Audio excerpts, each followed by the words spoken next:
Yo,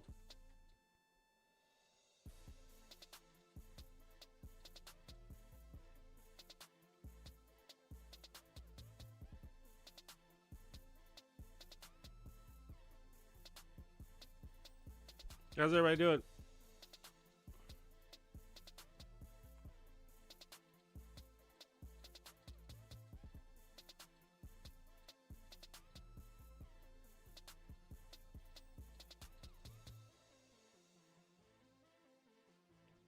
Welcome to the stream.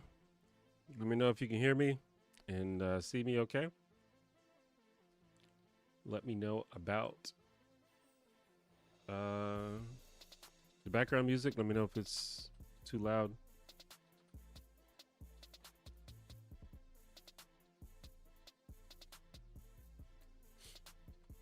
What's up, Verge?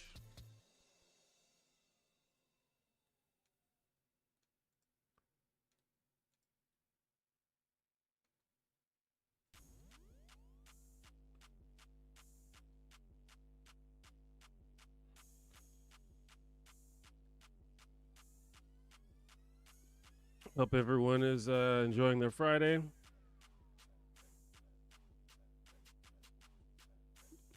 Anybody got any interesting weekend plans?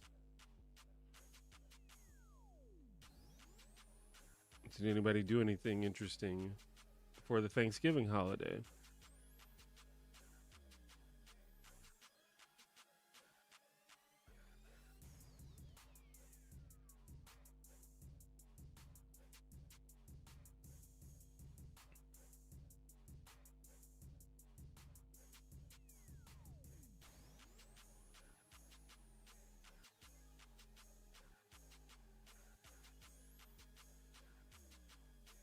It's focusing on my mic, I think.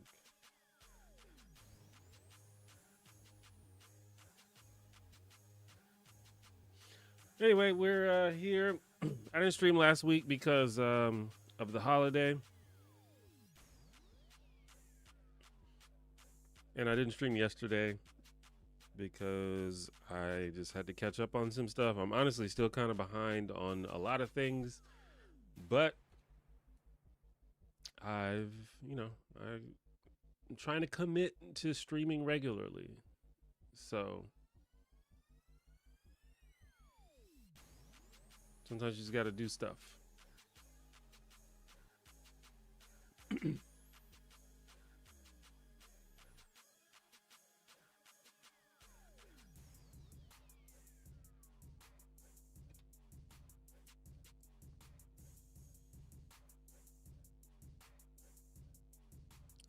But in general, I normally stream Thursdays and Fridays, for those that don't know. Do you have a favorite tune? You mean like cartoon? Or like cartoon character?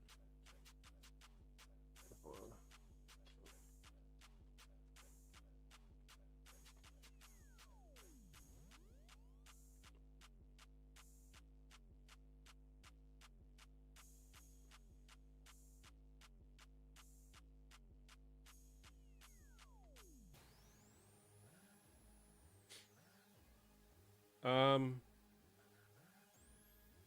favorite cartoon?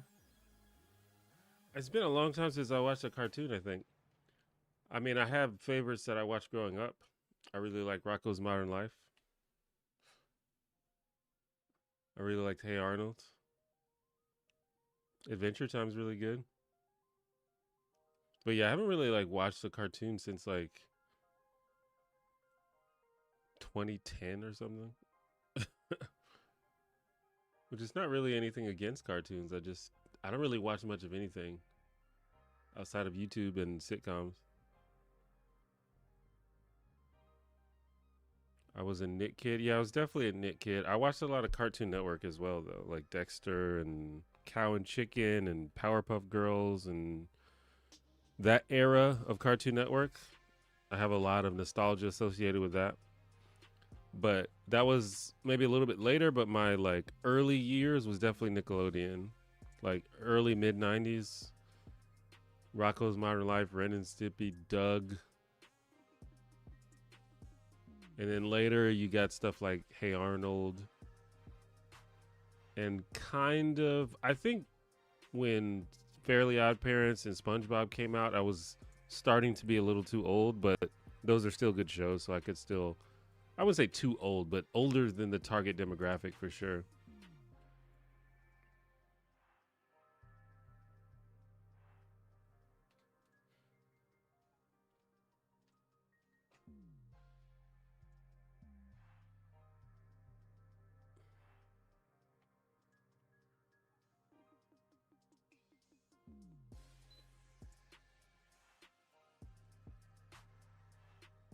But yeah, and there's stuff I discovered later, like as an adult. Like I love Adventure Time, but obviously, I was an adult when that show came out.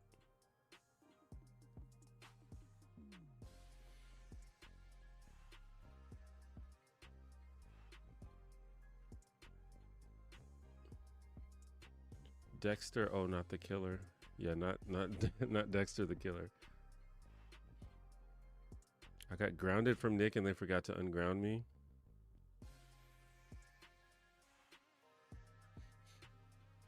Man, a lot of those shows were weird. Yeah, the '90s was a weird time. There was a lot of weird stuff in the '90s, especially kids show. I think a lot of kids shows in the '90s were all about like gross out humor, like Ren and Stimpy and Rocco definitely had a lot of that, especially on Nickelodeon. A lot of like barf and poop and butts and stuff. Maybe they still do that, but that was definitely the vibe in the early to mid '90s.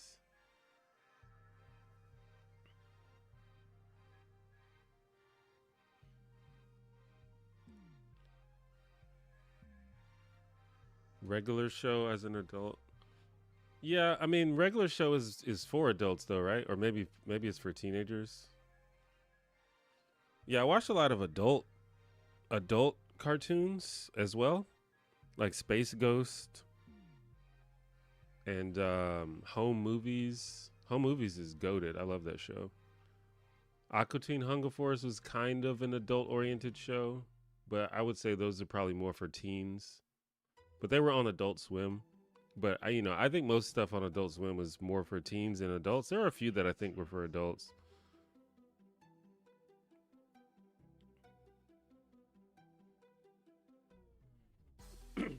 Like there's shows like Mission Hill, for example, which is underrated. People don't talk about it enough.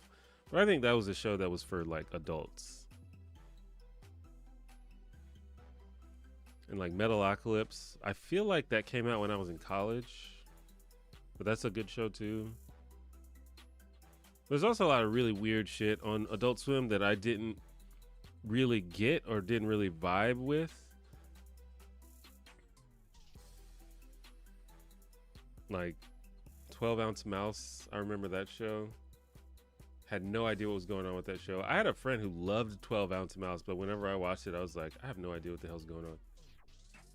And I'm out of focus again. This camera is trash, bro. Actually, I don't think it's a camera. I think it's a lens. If I can get it to focus on my hand, maybe I need to cover my face.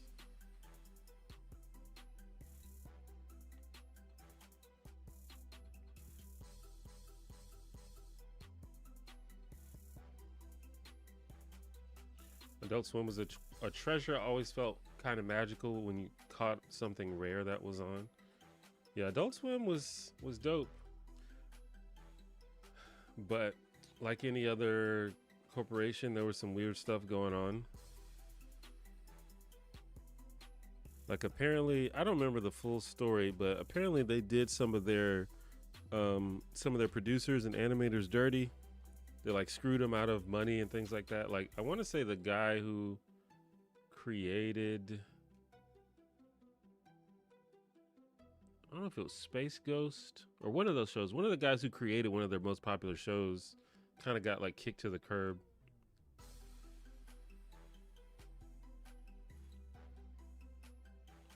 Have you considered a deep dive into how Ross's parents putting him on a pedestal turned him into a narcissist?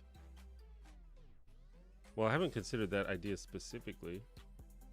I mean, I think it's interesting. I would have to like really watch the show and see if I even agree with that take.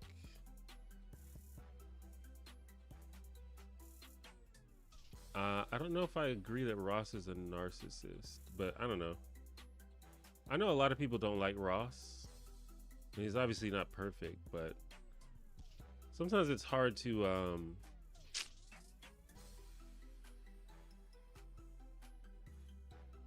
with sitcoms it's weird because like on sitcoms like usually every character is kind of a psychopath in a certain way because that's how you get comedic situations out of them.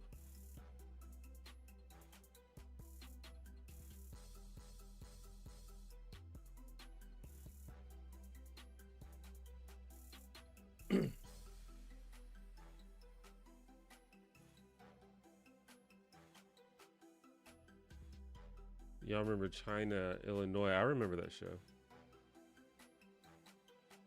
I didn't watch a whole lot of it. I think I liked it though. But yeah, it had that sort of Adult Swim weirdness.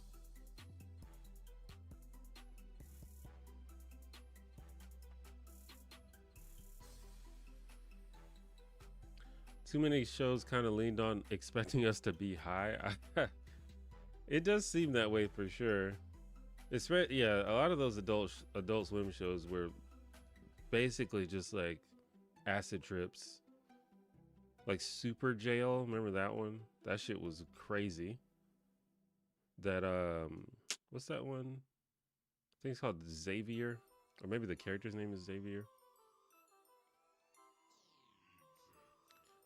Oh no, I would hate to be forced to watch Friends again. Yeah, that's another thing too about doing videos about Friends. A lot of people don't like Friends, which is, I don't know, man. I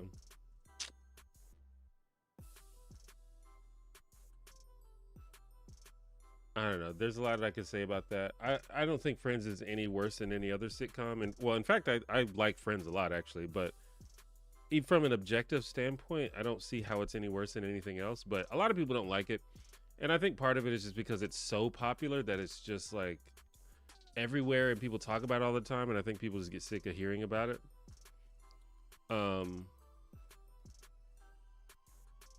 But as a content creator, you have to consider that do people actually want to watch a video about Friends? And I made a video about Friends a while ago and it kind of tanked for a while, but recently has gotten a lot more views. So I think it like finally found the audience of people that were interested. But it took like years. Not years, but maybe like a year.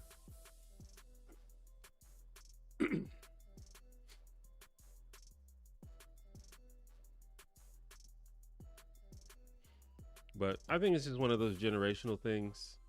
I think most people my age and older probably really like Friends, or around my age probably like Friends, but the younger generation doesn't really like it, doesn't seem to like it.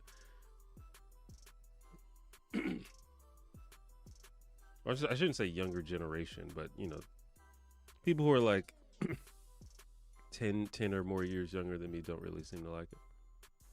I guess there's people my age that don't like it either, but it was, you know, when Friends was on TV, it was maybe outside of Seinfeld. I think Seinfeld was the king when I was growing up. Like that was the show, but Friends was right up there with it. So it's like, obviously a lot of people love Friends.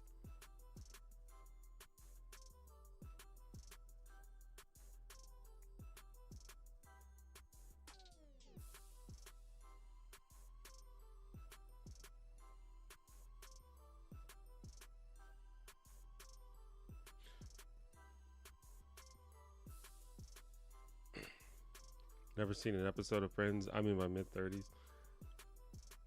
Yeah. I think people like around that age and younger are the ones that don't really like it. I was maybe more into Will and Grace, all reruns though. Yeah, Will and Grace was good. I didn't really see too much of Will and Grace though. That's not a show that I really binged.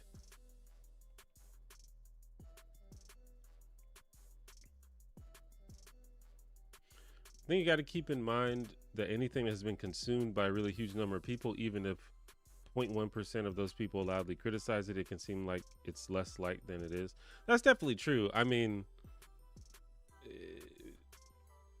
Friends is definitely one of the most beloved shows of all time. There's no doubt about it. But it's also a show that it seems like it's trendy to hate.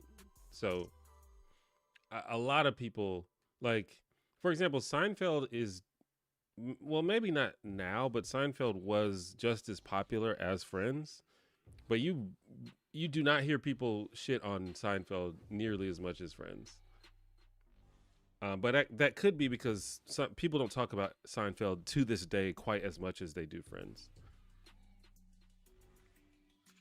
Like Friends is like internationally popular. Like they watch Friends in China and shit, you know.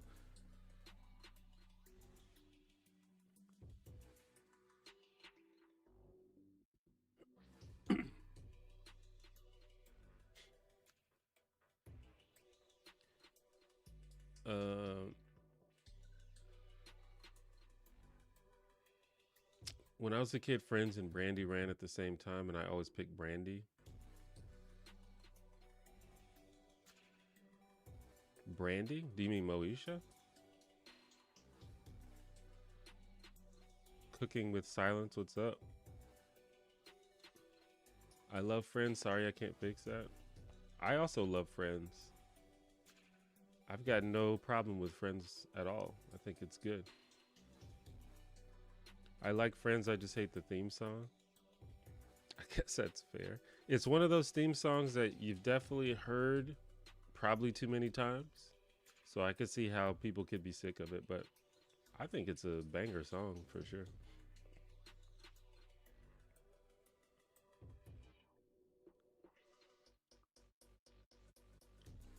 I still remember when Friends was ending and Snoop Dogg was on SNL sad about it. Really? I don't know. I didn't see that. Speaking of Friends ending, Friends also has one of the better final episodes. Sitcoms are kind of notorious for having unremarkable or unsatisfying endings, and Friends is one of the ones that has a pretty decent one.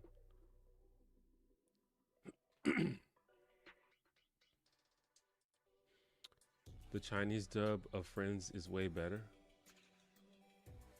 I'll take your word for it. Subs versus dubs debate about Friends.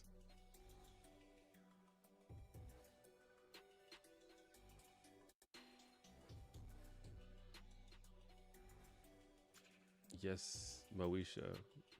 Yeah, Moesha was good too. And Moesha didn't get to end. Speaking of sitcom endings, they didn't get to do a finale, if I remember correctly. I think the last episode was a cliffhanger.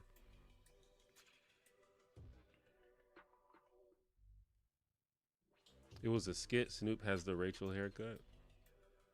That sounds funny to me. What age is considered an unk, and when did you realize you were one? So my take on unk, when being an unk is when you age out of it's when you it's when you age out of being the target audience for uh for like consumerist consumption. That's when you become an unk. When people stop when everything stops being targeted towards your generation,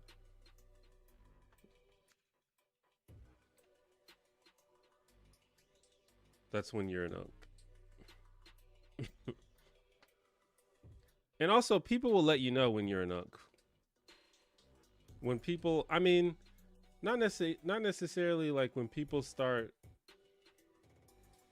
being more polite to you because they perceive you as their elder. When you start noticing that happening all the time, like I think that'll start happening a little before you actually are a legit unk. That'll probably start happening in your maybe in your 30s, possibly in your late 20s. Um but you get to an age where pretty much everyone starts calling you like sir and like OG and like, you know, they treat you like you're an elder, which you kind of are to most people.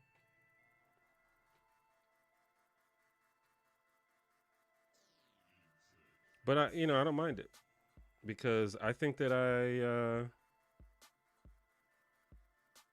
lived a certain number of years, and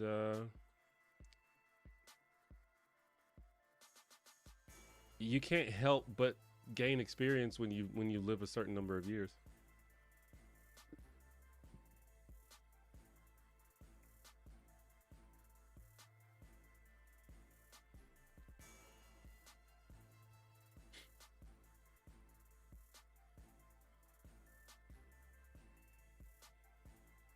I also feel like unk because I feel like you can also age out of being an unk, or not age out, but like your disposition can change. Because I feel like unk is still kind of cool, where it's like, yeah, you're unk. The reason we call you unk is because we think you're cool. Like you're old, you're out of touch, but you're still cool, or at least you know you're not cool, but you're like you're chill.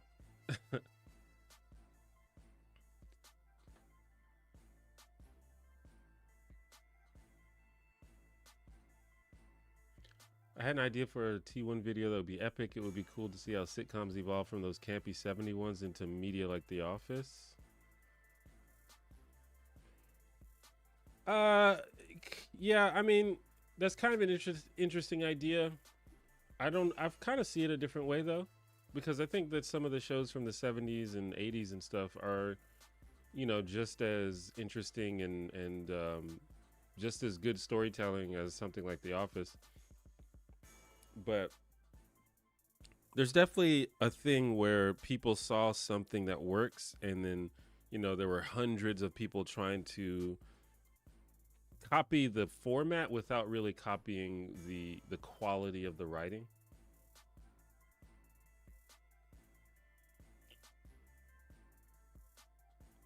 And also there's still like campy cheesy sitcoms to this day. They didn't go away.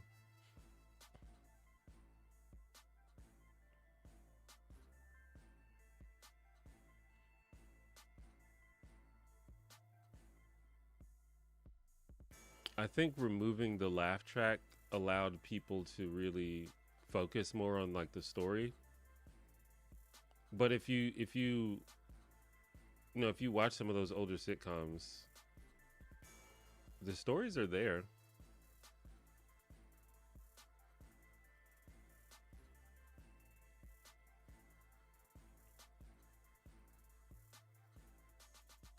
When folks younger than you starts to ask you for life advice, yeah.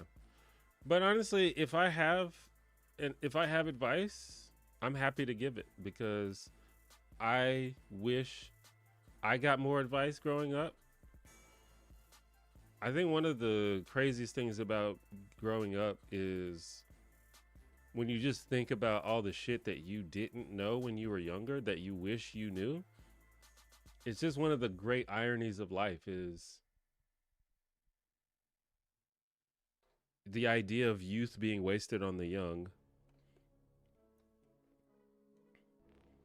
But that's why I think it's good to give people advice, and it's good to seek out advice, especially when you're young, because you just don't think of everything. You can't, no matter how smart you are, you just can't, you haven't experienced everything. And you just can't think of everything because you just don't have the experience yet. So I, I enjoy giving out advice if I have it. Some stuff I just don't know that much about, but I enjoy giving advice, and I enjoy asking for advice. And I wish that I asked for advice more when I was younger. So if there's any young people here, always look for mentors, and always ask for advice from people who have more experience from you, more experience than you.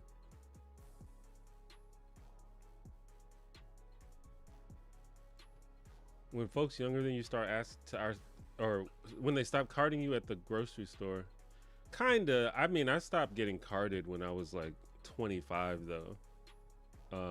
That a lot of that could just be your look. Like if you just got like a full face of facial hair, you'll probably stop getting carded.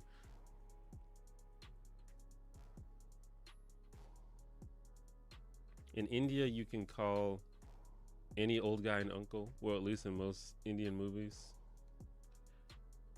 Yeah, I feel that. I mean, we kind of do that sometimes. Um, I don't know if that maybe everybody does this. I was gonna say like black families do this, but I feel like everybody probably does it where someone can just be a friend of the family and you just call them auntie or uncle or aunt or whatever. Like I've had uncles and like when I was a kid, we had we lived next door to this lady who was like my mom's best friend, and we weren't related to her, but we called her Aunt Linda just because she was basically like family.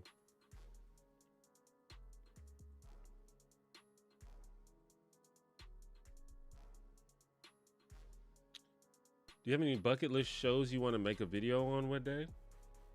Bucket list? I mean, I have a list. I don't know if I would call it a bucket list because, you know, I have time to do them. And it's not that it's not that hard to do it, really.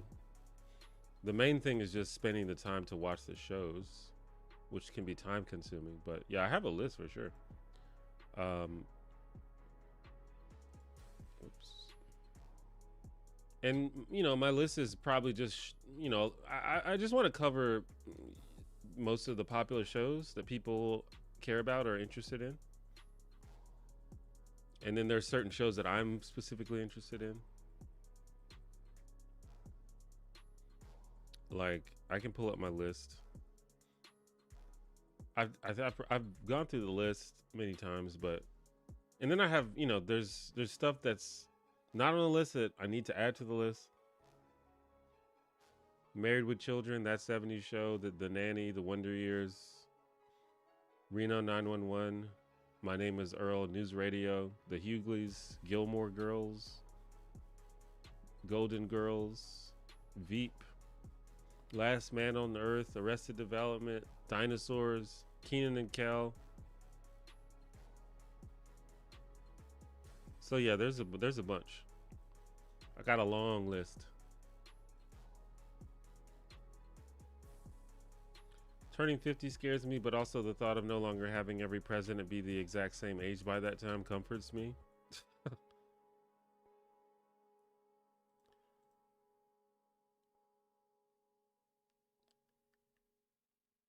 Yeah, I mean, I guess so. I remember when we were kids, everybody used to say, yeah, the world's not great, but all we have to do is just wait for the boomers to die out and then things will get better. What they failed to say is that the boomers were going to keep living. And they were going to stay in charge of everything until like their 90s.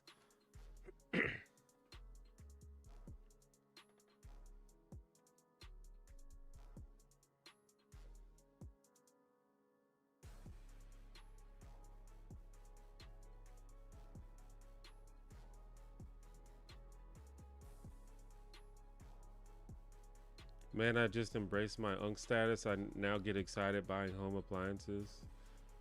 Oh yeah, I mean, if that's part of being an unk, I got there a long time ago.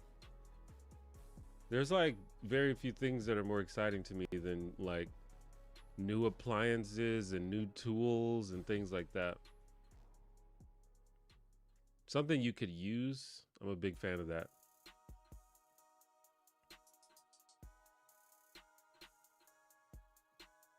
I don't wish I knew the things I know now. I'm actually thankful to have been so ignorant to how the world actually works. Sometimes I feel burdened with information.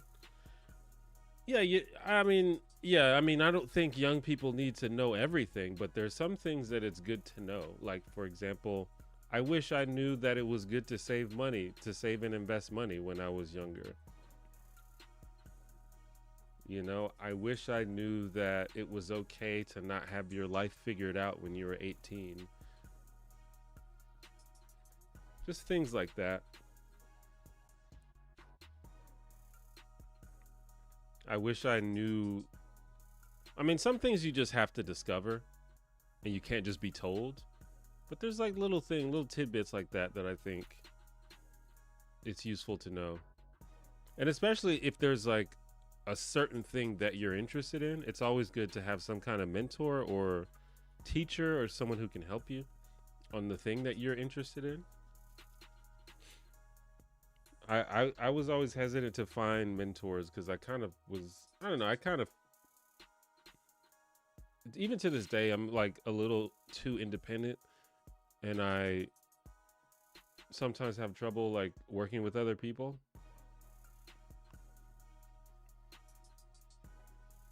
But I think it's good to have people that have more experience than you in your corner to help you out. Do you like All in the Family? A friend of mine hates it because Archie is a bigoted old man, but that's the point. The creators and actor have a completely different point of view. Yeah, All in the Family is one of the greatest shows ever. Yeah, I mean, you're right. I mean, that's the point. It's always weird to me when someone's like, I don't like a show because this character is bad. It's like, that's the point. Like, do you want all your characters to be completely flawless, perfect human beings? Like, what the hell? Such a weird take to me. Like, did you hate Star Wars because Darth Vader was mean? Like, I don't understand these kinds of takes.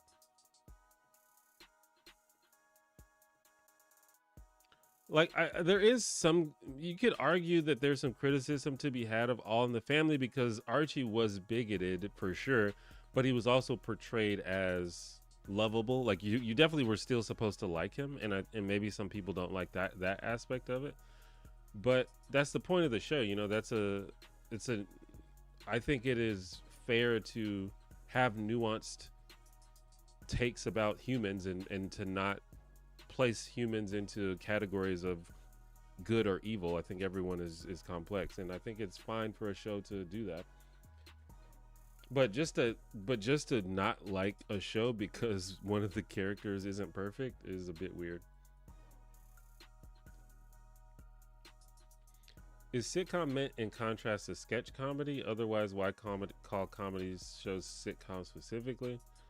Well, this is kind of like a categorical question. My personal take on that is a sitcom is a show, like a narrative show that tells a story but is focused more around telling jokes than telling a story. To me, that's what a sitcom is. So there are shows that aren't sitcoms that are comedic, and there are other forms of comedy that aren't, narrative, like sketch comedy, for example, or stand-up comedy. But, a show with narrative structure that is focused primarily on telling jokes is a sitcom, in my opinion. But, like I said, there are shows that I wouldn't call sitcoms that are still like, that still can be funny, like, I don't know, like The Wonder Years is a good example I always use. Like, The Wonder Years definitely is funny, but it's not focused on being funny. It's focused on telling a story. Or like Orange is the New Black, I think, is funny, but it's not focused on being funny. It's focused on telling a story.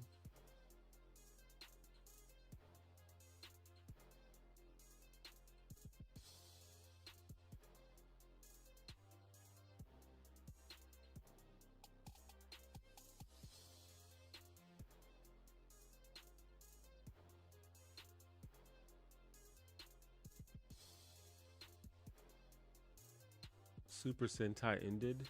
Is that true? Some of the best shows of all time have protagonists you're supposed to like that are bad people. Walter White. I haven't really seen Breaking Bad, but are you really supposed to like Walter White, especially like in the latter part of the show? Seems like he's a pretty bad guy, but I don't know. I haven't really seen it. But yeah, that's definitely true.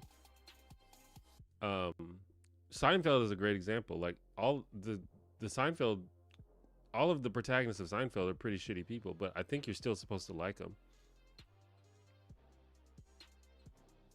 Maybe you could even say the same about It's Always Sunny. Like they're all like terrible people, but you still kind of like them, you know? Do you have advice on how to maintain an immaculate hairline? Asking out of jealousy. Not sure if serious. I'm definitely not the guy to ask about a hairline.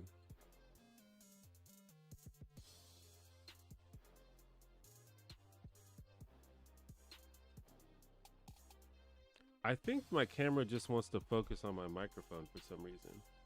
I don't know why. And it's like causing me to go out of focus.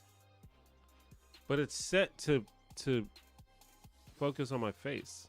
Like there's literally a setting on the camera that says detect faces or whatever.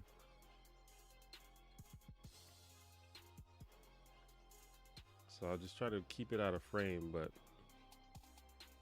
I gotta replace my lens. I was using a different lens before, and it's better because I have more space. This lens I can't adjust. It's a fixed length. And I feel like it's a little too close. I mean, I could back up, I guess, but then I'd be kind of far away from my desk.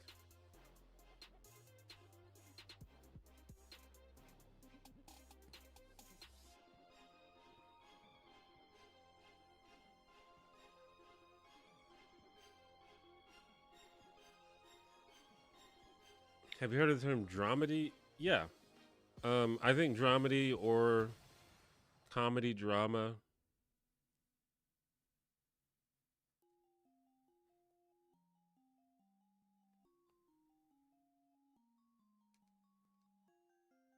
Um, but yeah, there's a lot of shows like that. I love sitcoms because I just love jokes. But I also love um the characters, and I think that's why I love sitcoms is because they're focused on jokes, but they're almost always focused on characters as well. And other shows sometimes do that, but not always. But I feel like sitcoms pretty much always focus around just very interesting characters. And I think that's really interesting to me. And I think that's one of the things that makes sitcoms stand out compared to other shows, even shows that are funny. I think a lot of shows get really wrapped up in their setting or their plot, which is fine. You know, having an interesting plot is useful, but I don't know. I like characters.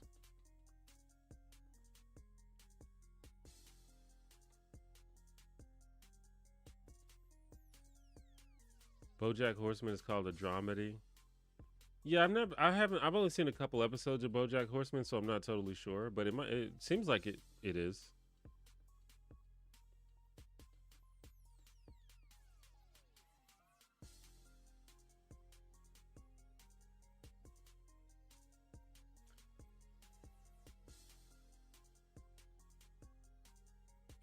First video of yours I saw was the different timelines video you did a few months ago. How much help did you have with it? Team size, and how'd you come up with the t-shirt changing concept? How'd I come up with it? I don't know. I just I just was just putting the video together, and I thought it would be a cool idea. I mean, the original video idea was just to talk about alternate timelines in sitcoms. But lately I've just been trying to think of more creative things to do in my videos. And prior to that video, I did a video about The Good Place, and in that video, I also had sort of a creative angle where I was, you know, in the afterlife myself, and so I just wanted to do something like that again, where I just took the concept of the video and turned it into a sort of creative narrative device. In terms of how much help I had with it, I think I did that video entirely by myself. Every now and then I will have editors and stuff that help, but I think on that video I did it all by myself. I don't think I had any editor on that one.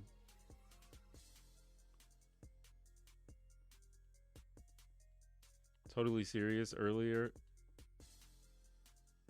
On another note, is it just me or our main characters getting older? Are they? Like sitcom main characters? Or just TV main characters in general?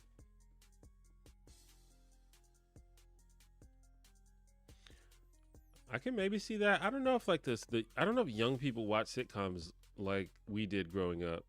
So it might be the fact that, or even watch TV like we did growing up. I think maybe TV shows only appeal are designed to appeal to people who have nostalgia for sitcoms. So in that case, you know, having older protagonists might be one way they do that. I don't know, it's just an idea, it's a theory.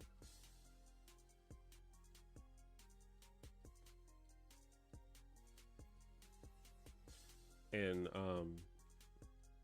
totally serious earlier. Yeah, I mean that's interesting. I'm a part of the 5 head crew.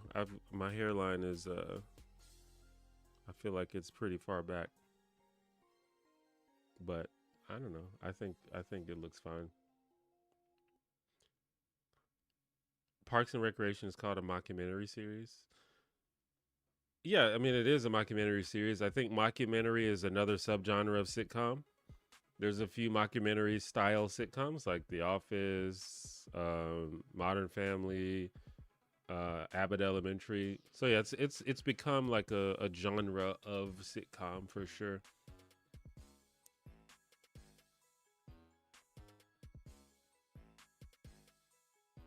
Anyone here ever watched the John Larroquette show? Short-lived sitcom he did a few years after Night Court ended. Dark subject matter, very funny and unfortunately overlooked. I didn't see that. I heard about it though. I never saw it. The t-shirt color changing video. The t-shirt color changing the video's timelines itself was really smart and made the video very easy to keep watching. Great job. I appreciate that. Yeah. I mean, that is the challenge that all content creators have, is to figure out a way for you to keep interest and want to keep watching. I don't know if I've always been very good at that, but that's something I'm always thinking about, and that's something that most content creators are thinking about. So, I appreciate that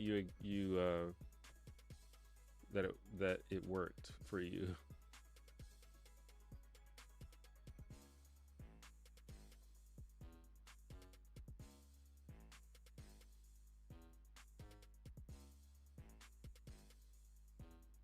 It'll focus on my hand.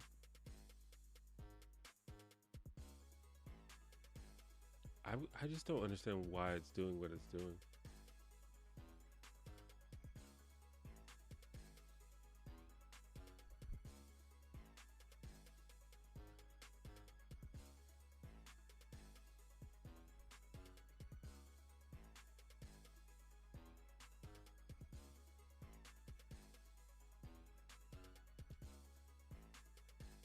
Yeah, it's a mix of two genres. It's funny because after The Office, they didn't even bother explaining why a TV crew is following the characters around and interviewing them. Well, I think that's true, which is funny. And it's a little bit funny, but you kind of don't care. And I think Parks and Rec kind of set that standard where it's like, people don't care about why there's a camera crew. So let's not acknowledge it ever. And they certainly did. But I think part of it is because The Office did acknowledge the camera crew And they even like released the documentary in the universe of the show, and I think that was just a little bit too much. They even had a a storyline where one of the cameramen was like part of the show, and I think he was like hitting on Pam or something. Like it was like too much. It's like y'all are breaking the fourth wall too much. Like the concept is cool to begin with, but this is too much. We don't need to see all this.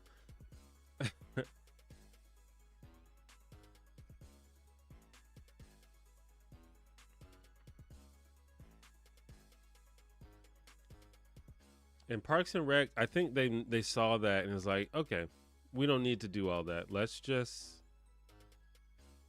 not acknowledge it. And in fact, Parks and Rec doesn't even try in some of the other shows. They don't even try to make it realistic.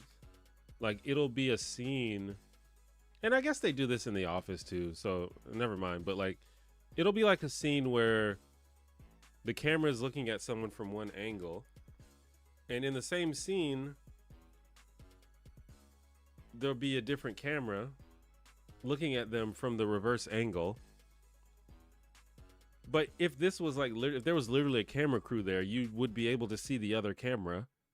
In fact, there would probably only be one camera. But if there were multiple angles, you'd be able to see both cameras. But they don't even try to make it realistic, and it's fine because we don't care. It doesn't matter.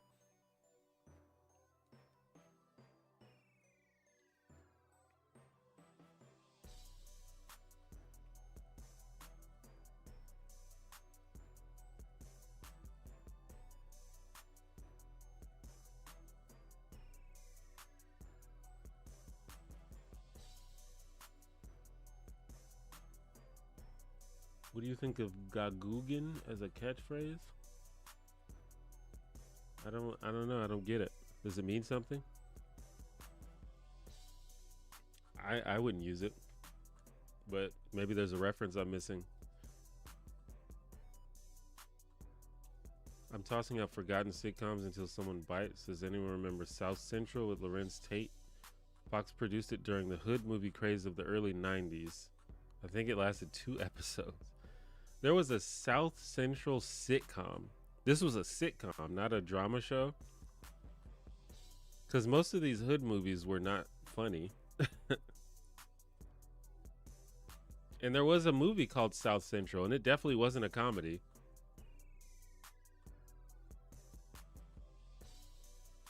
But yeah, I never saw that show.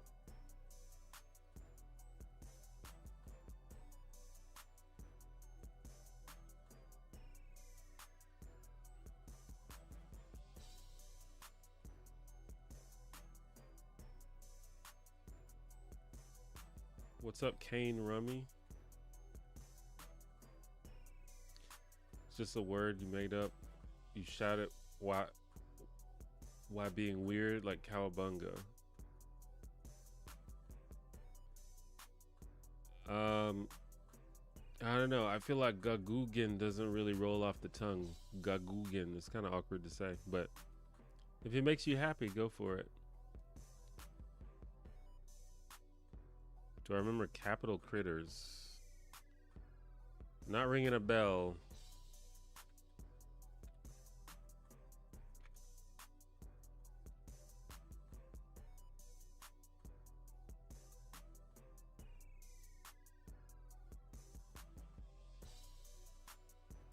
A show about the lives of mice, rats, and roaches who reside in the basement and walls of the White House. I have never heard of this show. What year was this? 1995 to 1990. No, 1992. And then it was reruns in 95.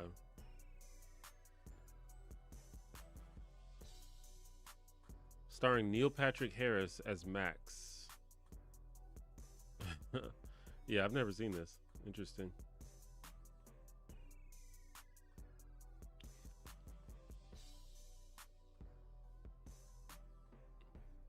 Hearing you say it made me happy. Well, I'm glad it made you happy.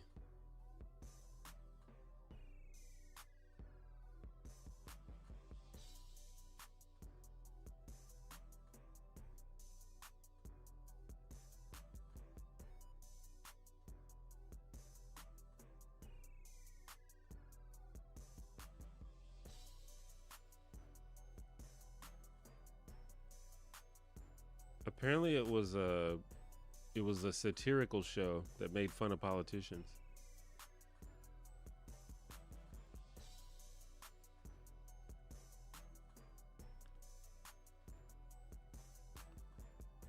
How about a sitcom about a family in ancient Egypt or medieval era? A family in ancient Egypt. I don't know about that. Surely there's a medieval themed sitcom though. Have they never done that?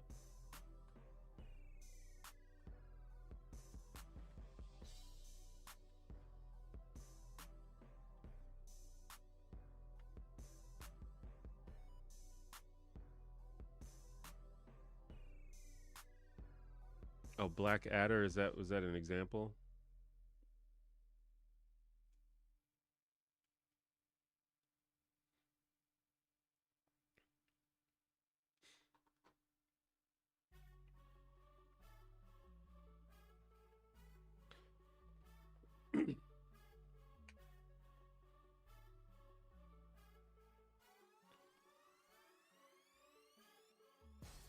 Have you noticed a stark difference in quality between Big Bang Theory and Young Sheldon? Yeah, I mean Young Sheldon is really good. It's definitely better than the Big Bang Theory.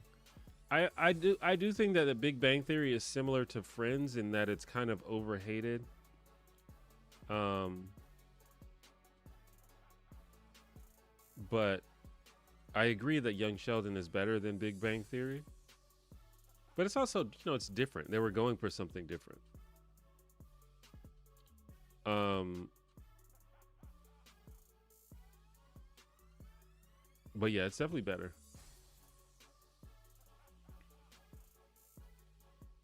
I think that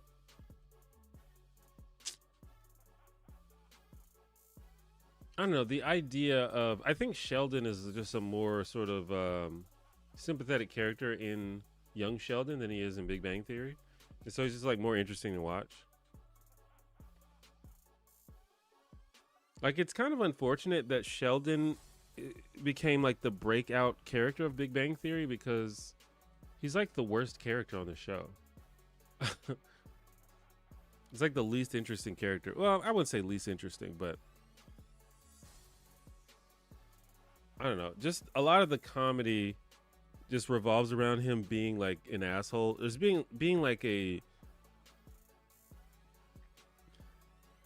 I don't know, man. Like I'm pretty sure the creators of the show have always resisted the idea that Sheldon is on the spectrum.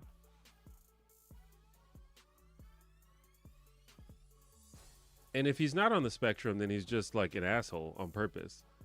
And he's that makes him just not likable, which is part of the story, and it's fine if he's not likable. But I think that the show wants you to like him, even though he sucks.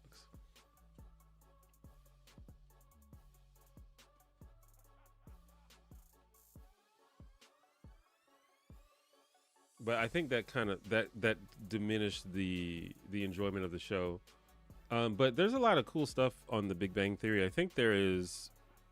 I think it has great characters for the most part, and I think it subverts a lot of sitcom cliches. I like the idea of like the main idea of the Big Bang Theory is like you have all these like super smart nerds, and then next door is this hot blonde girl who's like the antithesis of these nerds. But I think that they subverted that a little bit by making Penny the girl, by making her like this sort of alcoholic, like tough sort of I don't know. I feel like you wouldn't expect them to do that. I figured like normally you would expect this to be like this just super pretty, like ditzy hot girl, but they kind of subverted that by making Penny a little more rough and tumble and like kind of a mess. So I appreciated that.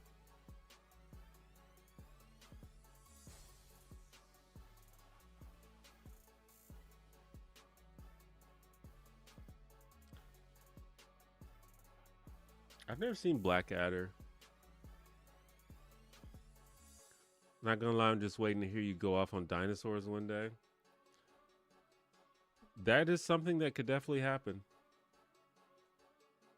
I'm definitely gonna rewatch it, and usually when I rewatch a show, I come up with an idea, if not multiple, video ideas. So be on the lookout.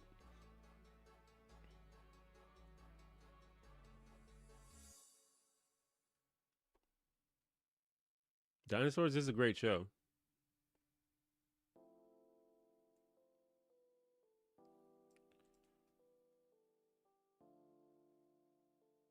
DC Follies was a satirical 1980s sitcom with creepy puppets that scared the shit out of me as a kid. I don't think I saw that either.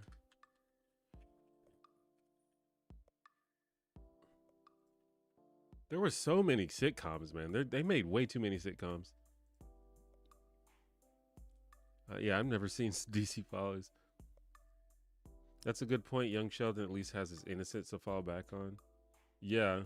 But he's also like, well, I was going to say he's also nice, but he's not really nice, I guess. But he has a lot of moments where he's like kind of sweet, which adult Sheldon has few.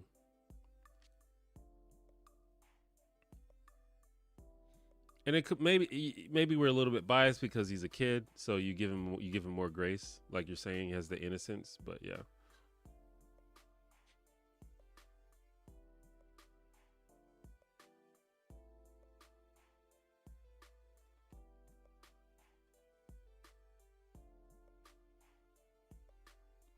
What's your fave from Prestige TV? Um, I don't know what counts as Prestige TV. Are there prestige sitcoms? I feel like when people say prestige TV, they mean like gritty drama shows. And if that's what you mean, I haven't seen any of them. But like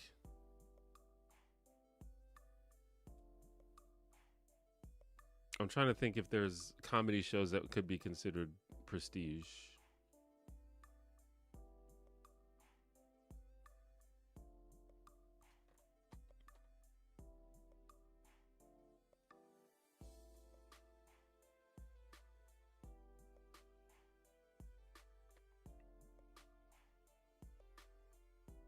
This camera wants to focus on everything except me.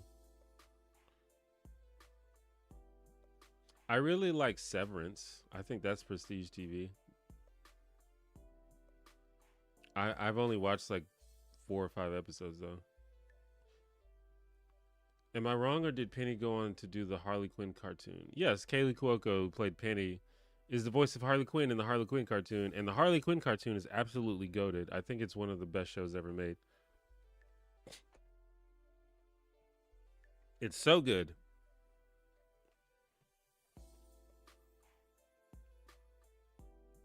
Are you watching Pluribus? No. A lot of people have mentioned it to me though.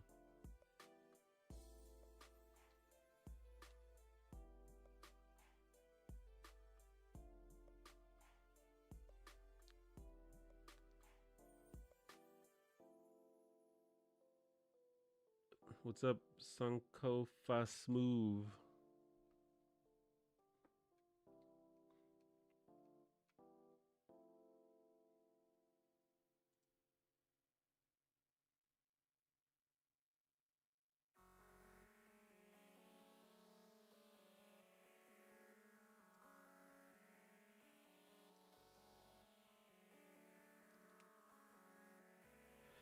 There used to be a lot more shows about working class people. Good Times, All in the Family, Taxi, Rock, Roseanne, Married with Children, Cheers. It seems like that's a thing of the past.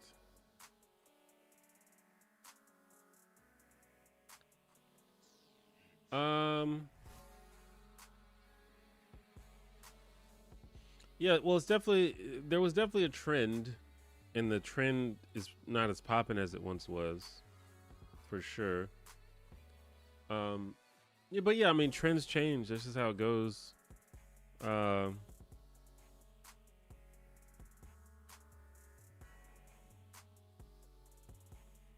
a lot of what we see on TV is just a reflection of the time, of the culture.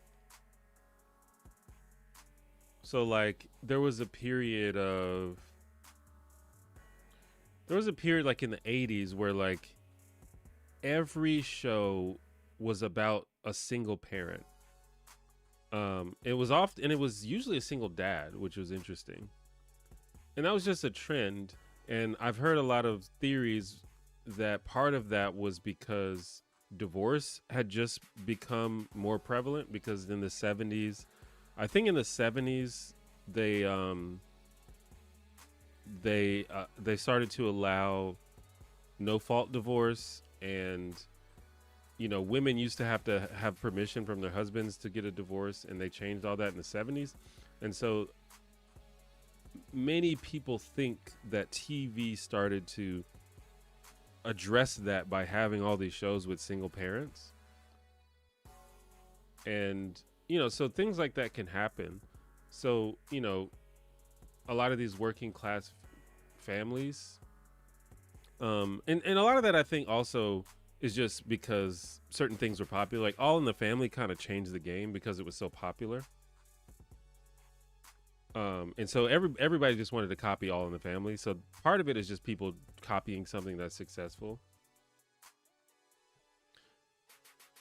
But then there's also stuff like for example, now most of the shows that come out are like in the 90s, everything was very wholesome. Everything was all about like friendship and love and family. But nowadays things are much more cynical and ironic, and I think that just like reflects the culture.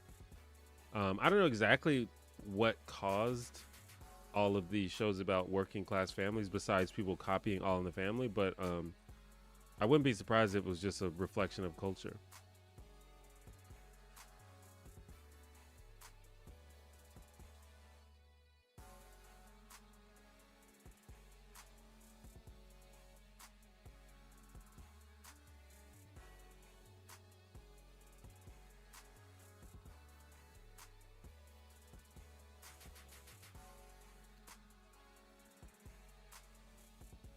Can we talk about how thematically irresponsible the Parent Trap was? Most people are struggling right now, yet it seems like everyone on TV is upper middle class and good looking. How's that a reflection of the time? Well, I think some of it is, well, I mean, celebrities and famous people are always good looking, so I don't know if that's a thing, but like, well, there's a big ass bug in here. What the hell?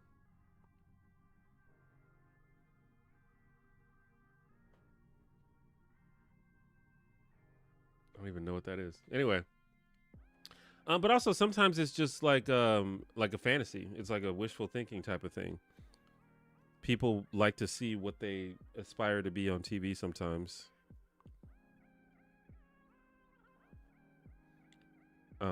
I don't know. I mean, I'm trying to think of like what's on TV these days because I don't know. I don't really watch a lot of current shows, so I'm not even sure what's on TV.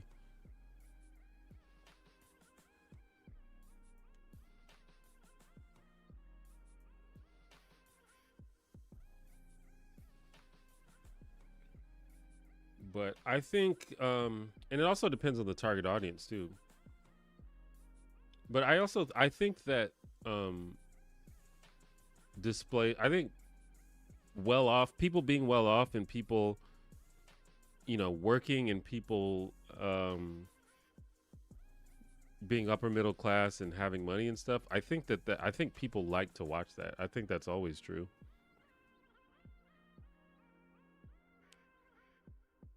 I think it changes a little bit. People may not be as excited by like fabulous displays of wealth, but honestly, I think people still are. I think if you go on the internet, I think you'll get like a skewed view of how people actually are. I know there's a lot of people online who are like, frantically anti-rich people, but I don't think that's how most people are.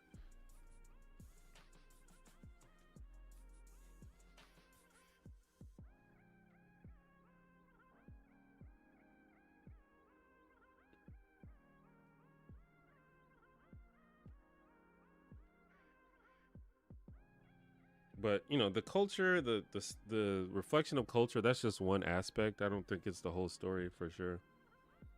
This looks like a bee or something.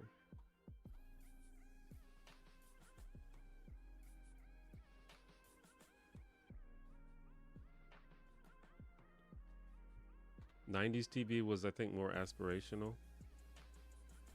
In some ways, I think '90s TV was just more about.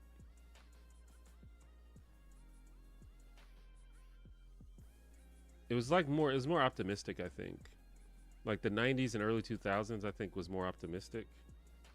But everything seems to be less optimistic now, or at least just more. If they're optimistic, it's in a more ironic way.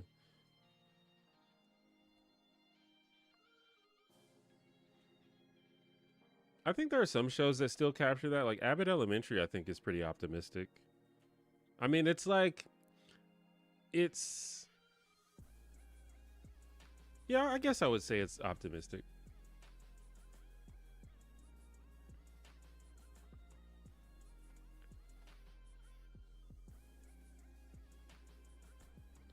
I miss Hercules and Sabrina the Teenage Witch. They really got me into paganism, and I'm so grateful to those actors. Fair enough.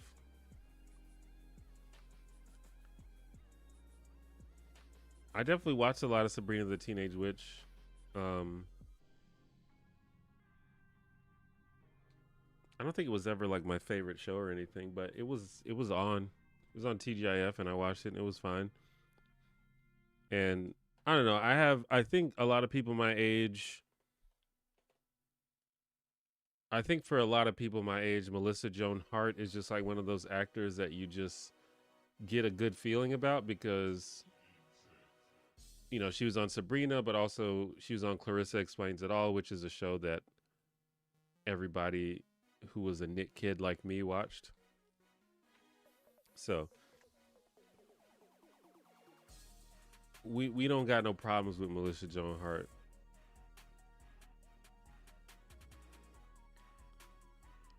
Hercules I watched a lot. I definitely preferred Xena to Hercules, especially now that Kevin Sorbo has turned out to be kind of a weird MAGA guy. But yeah, it was fun. Hercules was fun.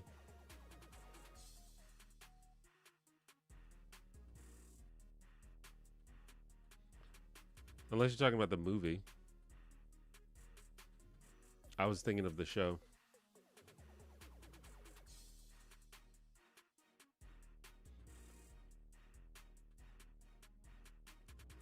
I had a huge crush on Melissa Joan Hart.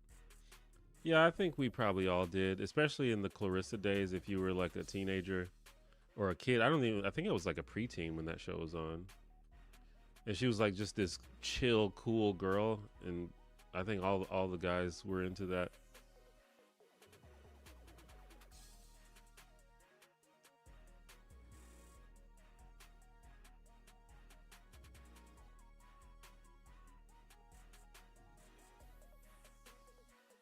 I'm happy MJ didn't do a MAGA pivot.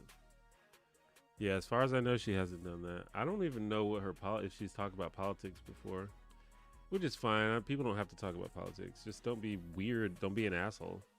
I don't even give a shit if someone is conservative. Just don't be an asshole.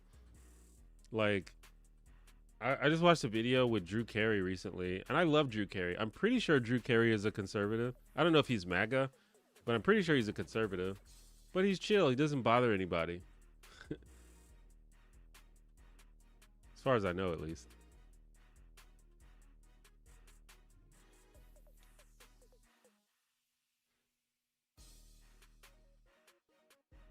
Clarissa Explains It All was a serious Nickelodeon banger, right up there with Rugrats and Are You Afraid of the Dark?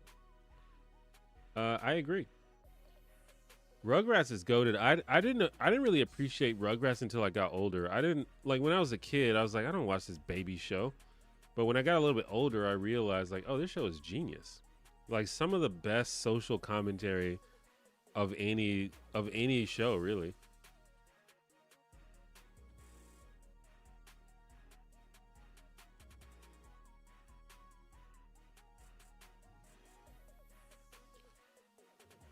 Love your videos. Which show do you feel is a perfect 10 out of 10 that you would recommend to anyone? Um, Definitely Parks and Recreation. Perfect 10 out of 10. That's rough. I think there's a lot of 8 out of 10s, a lot of 9 out of 10s. 10 out of 10s are hard though. But definitely Parks and Recreation.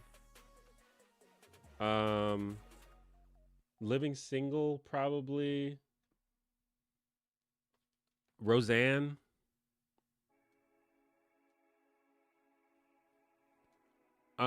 I would say the Cosby Show, but that's just a rough one to suggest nowadays.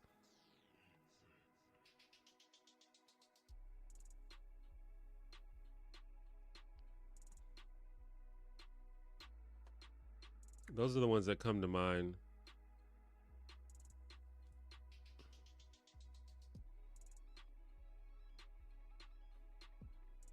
There's a lot of ones. There's a lot that are close. Like Seinfeld is close.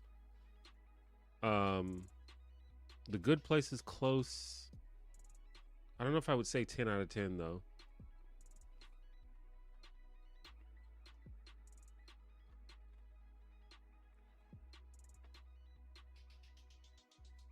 Jose did a good video about Sabrina the Teenage Witch and talked about her politics. She's pretty Christian but low key about it. Interesting. Yeah. I don't know that much. I honestly have not seen many interviews or anything with her. I've seen a couple, so I don't know that much about her personally. I do know that she's an Alabama fan, which I support, as you can see. Which I don't even think she's from Alabama, but I think her husband might be from Alabama. But yeah, I saw a video where she was talking about being an Alabama fan, and that made me like her even more.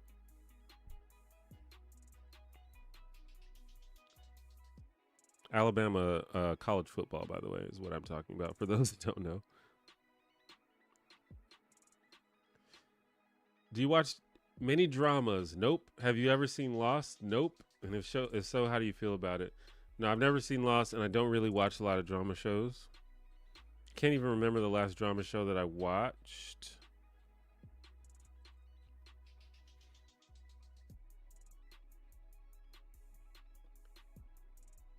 I've been interested in Lost. Um,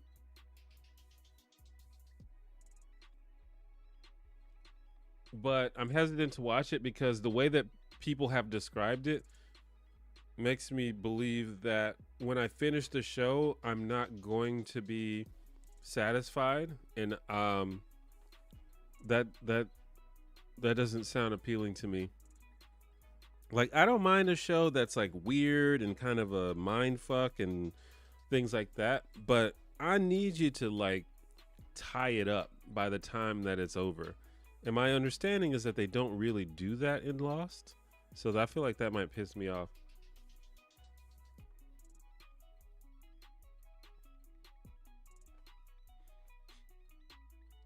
But I could be wrong.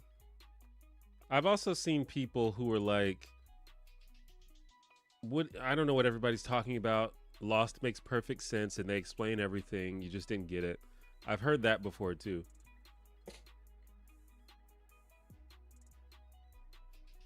We talk about how the Rugrats animators also did Duckman. I don't think I knew that specifically, but that makes sense. The animation looks the same. Duckman was cool too. That Living Single intro goes hard. Absolutely. That show's so good. I used to watch Living Single when I was 13. I'm still not over my crush on Eric Alexander. Hell yeah. That's who I like the best too. Um if you're unaware, there is a Living Single rewatch podcast hosted by Erica Alexander and Kim Coles, who played Sinclair. Uh and Eric Alexander is still fine. So if you want to see if you want to see her now, you can go watch her podcast on YouTube.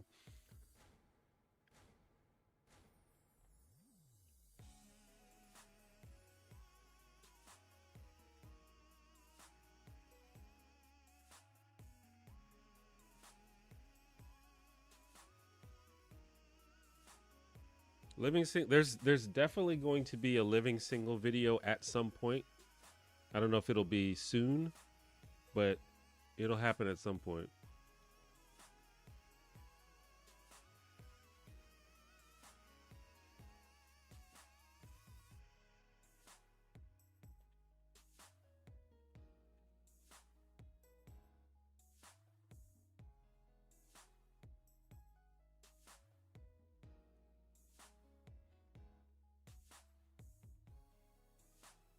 I I've talked about this before, but I really want to do more black shows on my channel. I just don't know how well they'll perform because my audience is mostly white people, which is fine. But yeah, I've always been a little bit nervous about that. But there's tons of great black shows that I really want to cover, so I'm just gonna do it.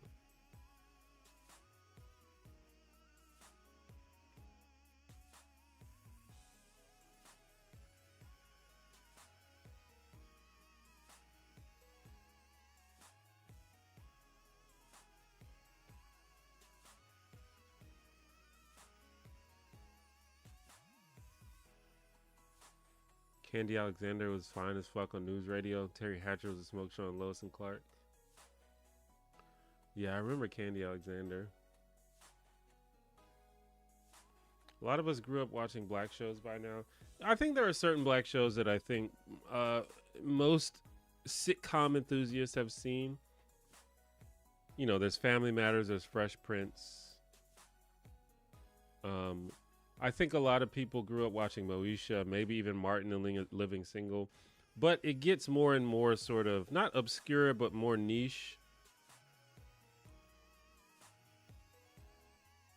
Like, how many of you grew up watching One on One or Eve or the Bernie Mac show or the Parkers? Maybe the Parkers, that was pretty popular. The Parenthood.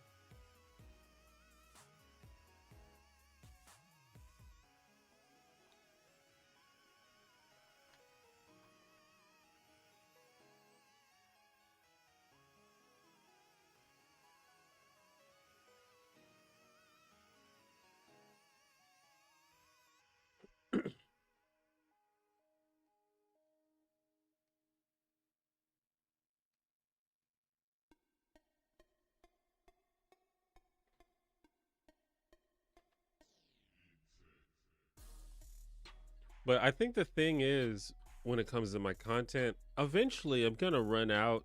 Well, it depends. It depends on, you know, how long I go, but eventually I'm gonna run out of like popular sitcoms to do, unless I just keep doing videos about the same shows. Eventually I'm gonna have to do shows that are less, you know, internationally famous.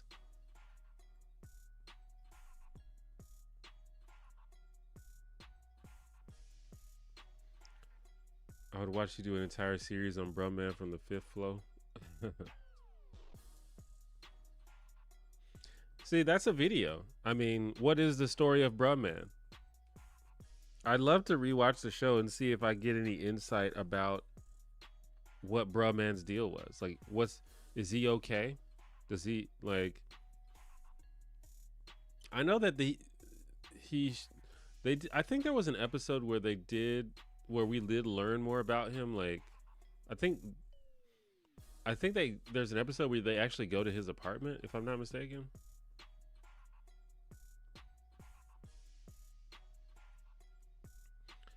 I saw a lot of Sanford and Son, Good Times at Jefferson's, but that might be too old.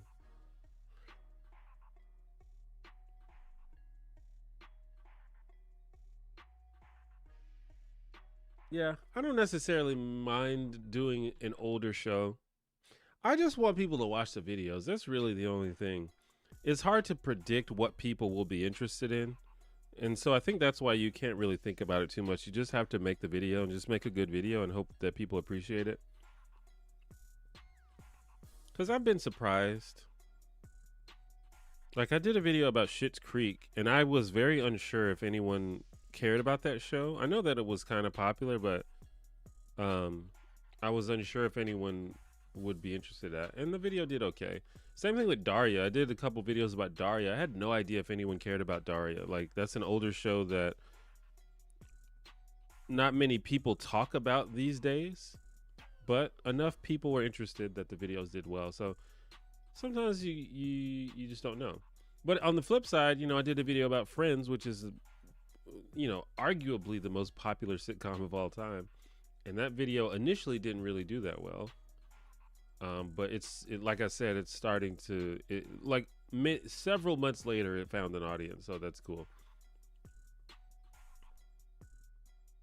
You never really can tell.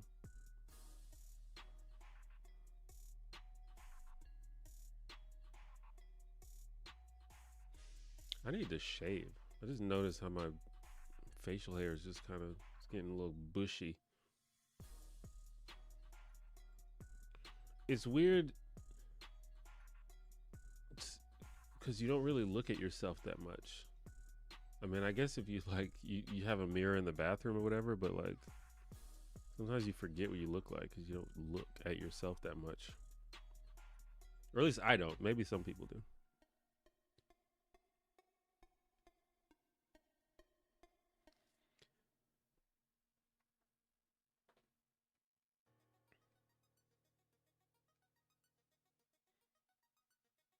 I do think eventually I want to do shows that aren't sitcoms too. Like there are some shows, I've talked about this on stream, but there are a couple shows that I'm interested in that aren't sitcoms that I think could make for interesting videos. Like one that comes to mind is Buffy the Vampire Slayer, which is a show I've never seen, but I have always been interested in it. And I think, you know, that show has a cult fan base. So another one is the X-Files. I really want to do a video about the X-Files. So that's something to look out for as well, is videos about non-sitcoms. I just really love sitcoms. That's just kind of what I'm obsessed with right now, but you know, that might not always be the case.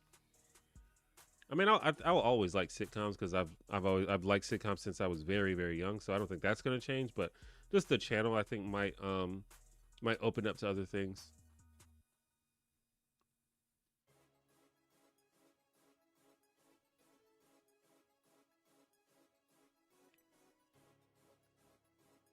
He just came to get him a sandwich. He's just chilling.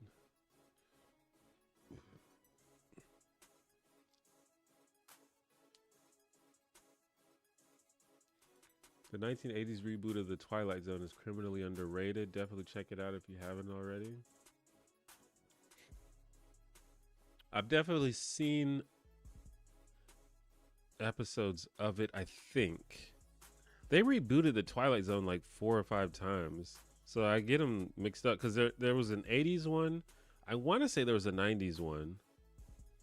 And then there was the 2000s one, wasn't there? There was the one that was hosted by Jordan Peele, right?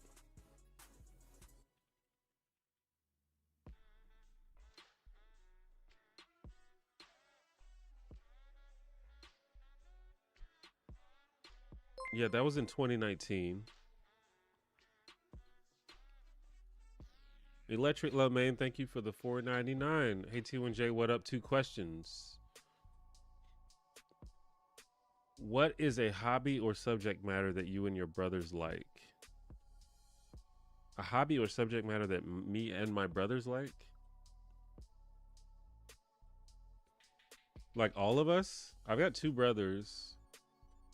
Something that we all like.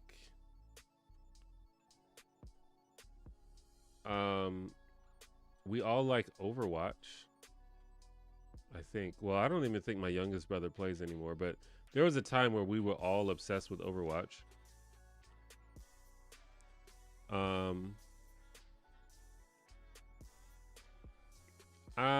don't know. We kind of all have our own different hobbies. We're all creative. We all are involved in creative things. Like, you know, I have YouTube and other things like that. My other brother does music and photography and video editing, and then the other one is a streamer. Who's your favorite Green brother, i.e. Hank, etc.? My favorite Green brother? I don't know. I go back and forth actually. I like both Hank and John for different reasons. Um I think currently I would say Hank is my favorite. And I think in terms of like, especially as a sort of model of how to be a content creator, I have a lot of admiration for Hank. Like, he's achieved a lot of things that I would like to achieve in terms of just sort of building a production company and overseeing so many cool creative projects. Like, I enjoy the fact that Hank does that.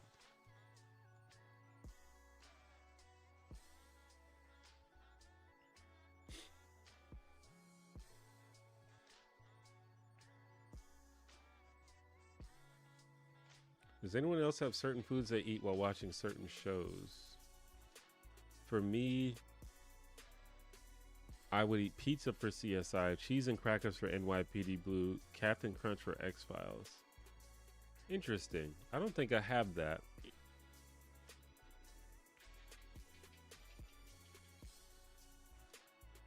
I will say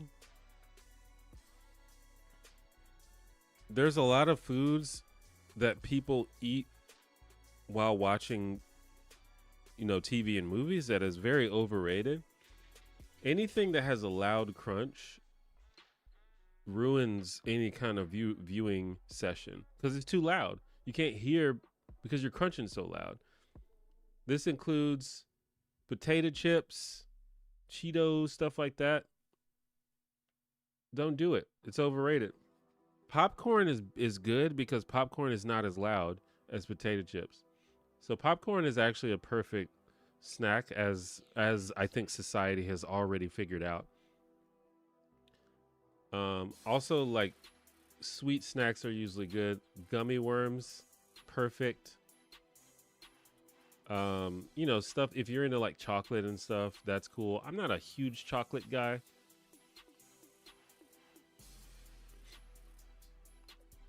But yeah, I don't think I have anything for that associates with specific shows. I've been really into ice cream sandwiches lately as a snack. So sometimes if I'm sitting down to watch YouTube or something, I'll just go get an ice cream sandwich.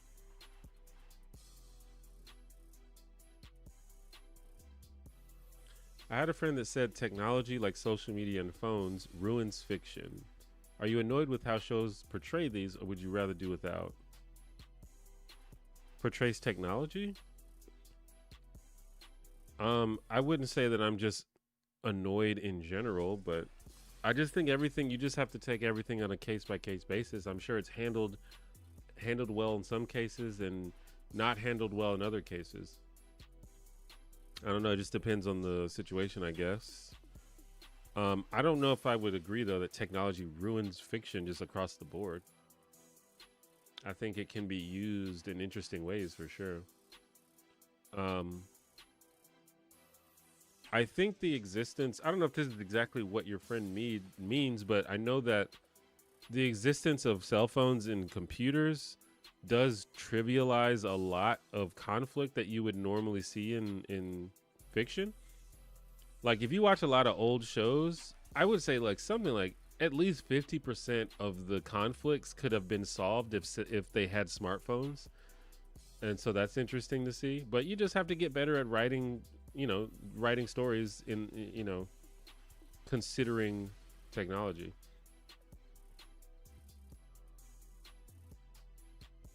And also, there's shows like Black Mirror where the whole point of it is technology and like how technology can be weird or can make things weird.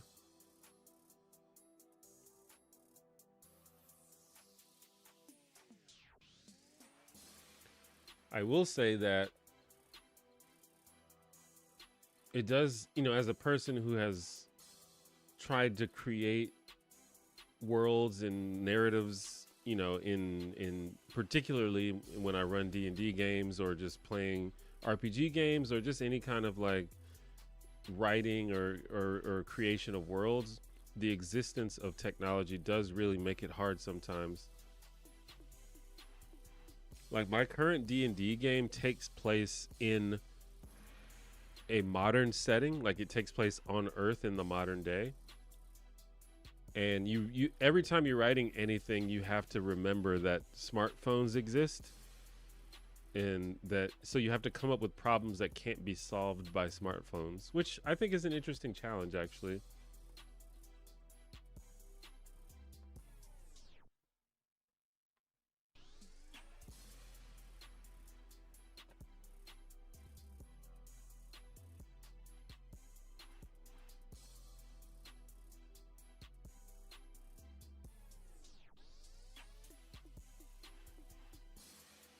My favorite hobby is sleeping. Some may call it depression. I call it a hobby.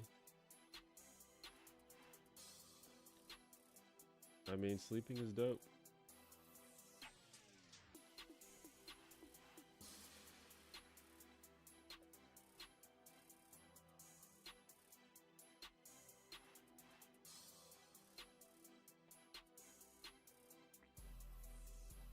I honestly, I mean, I guess it's cliche to say that you wish that there were more hours in the day.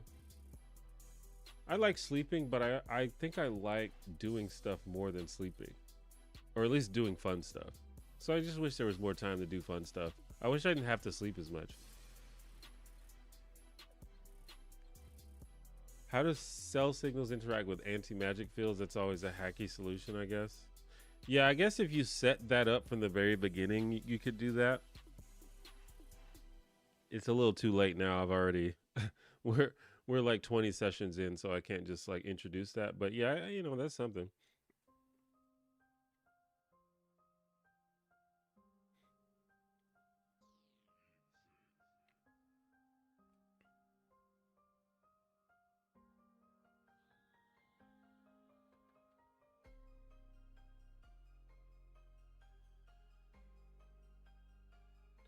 But I've learned that a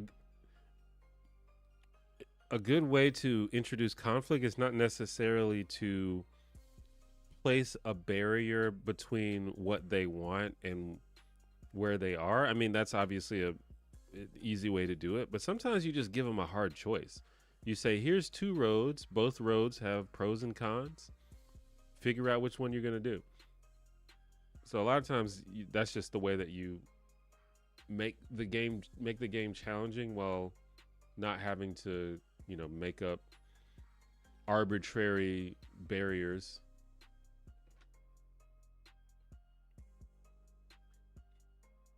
Are the questions you post to your viewers on your YouTube page just out of curiosity, or are they related to video ideas, something else?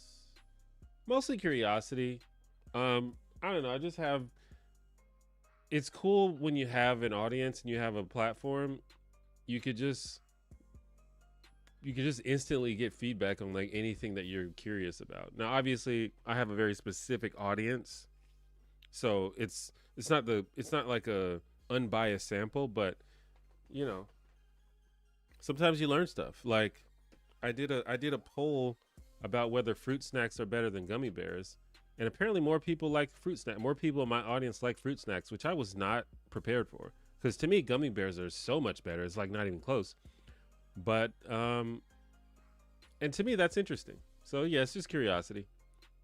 Sometimes it may give me ideas for videos, but usually it's just curiosity. Electric Low Main, thank you for the 9.99. Okay, weird one. In the Avengers Endgame scene where everyone comes out and fights Thanos, what exactly is Spider-Man swinging on? There are no buildings. Maybe Ant-Man because he's a giant. Yeah, he's definitely swinging on Ant-Man. You can, if you like, pause and look at it. That's exactly what he's doing.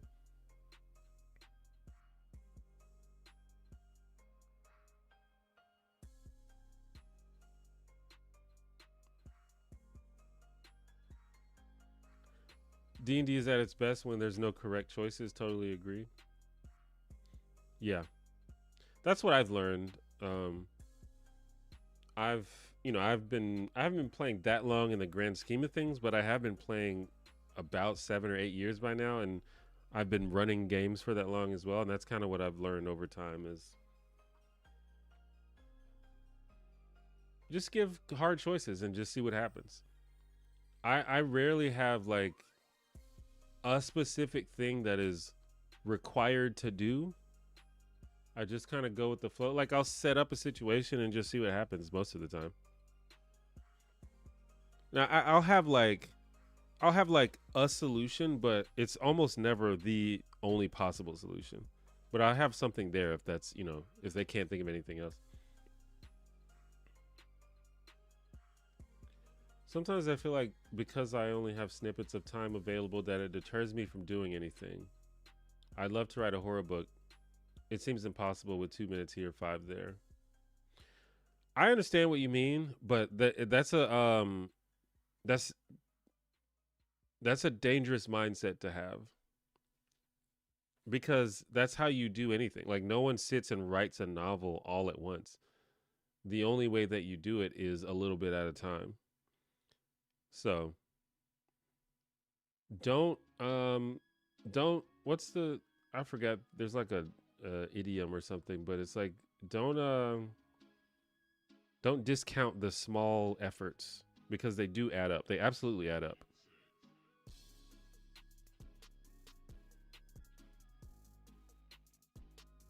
Like I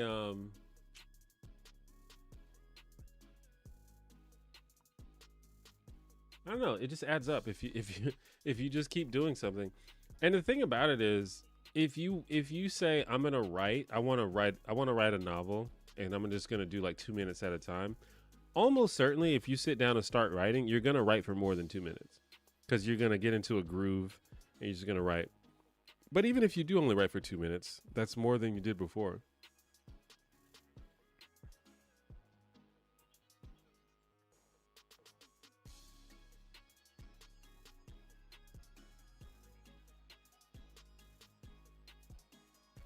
I think that's one of the best ways to avoid procrastination is to just say, just going to do a little bit. Like, for example, if you want to clean your room or something, you want to clean your house, just say, I'm going to clean for 5 minutes. I'm going to commit to 5 minutes. And A, you'll probably be surprised at what you can get done in 5 minutes. And B, after the 5 minutes is up, you'll probably keep going anyway. And C, even if you don't, if you do 5 minutes a day for a week, it's probably done.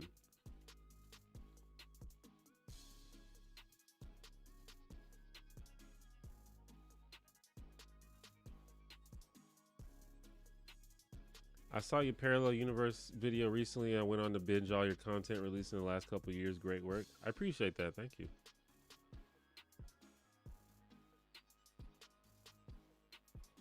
What's up, man? I don't know if you've moved in those spaces, but do you have any advice on unlearning norms/habits from a macho environment? A macho environment. That's interesting. Yeah, I don't know that I ever had a macho thing going on.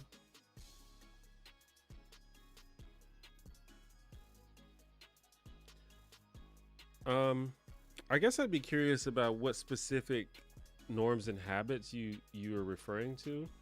I think any type of if you're like trying to commit to become a better version of yourself, usually it's just going to require being introspective and being conscious of the things that you want to do and consciously making an attempt to practice those things. And I think this is a issue that a lot of people have is we get to a point where like, I wish I was better at X, or I wish I didn't do X as much. And we kind of just wish and don't do anything about it. Or we just hope that we could just like wake up one day as a different person, but I don't think it works like that.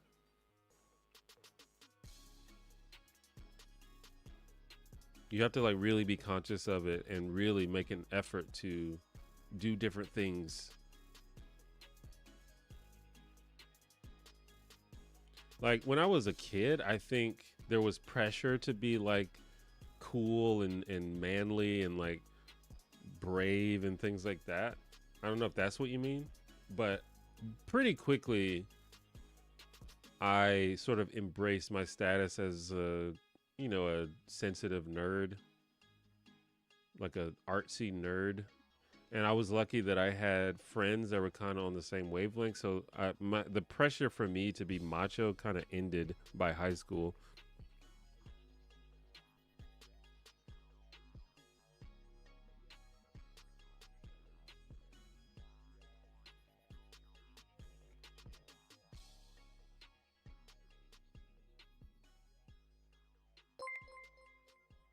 Electric Lomain, what's a belief or idea you hold that you think most of your audience would disagree with, and why do you hold it anyway?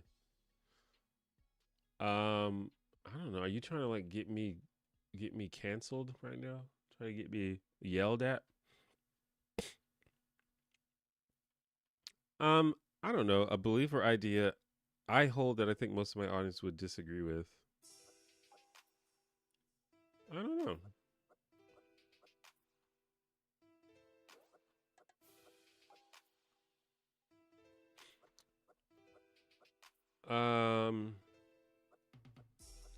I hate cats. A lot of people yelled at me for that before. I don't know if most of my audience would agree with that, but I I'm not a fan of cats at all. So maybe that.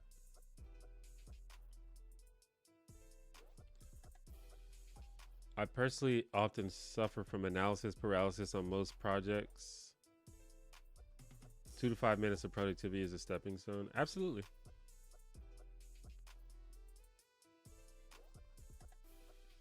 Don't don't hate on those 2 minutes.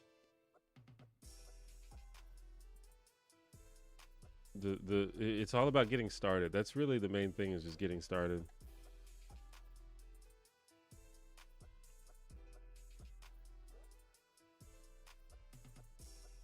Like for example, I've been trying to learn to code. So I've been like watching videos about learning Python and like tutorial videos and stuff. And I literally do it for like between 5 and 20 minutes a day. And I've been doing it for and I'm not trying to speed run it or anything. I'm just learning a little bit at a time. And I've been doing it for about a month now. And I feel like I already have a decent grasp of the basics of Python.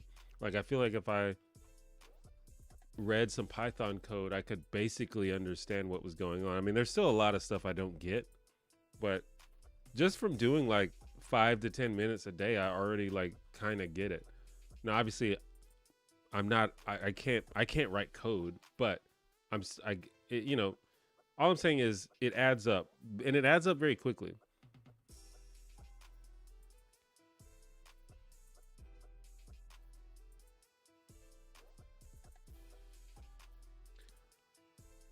I feel like externally I'm doing right, like to my best abilities, doing what's good for others, but on the inside, shit's tough. I guess what's tough about it?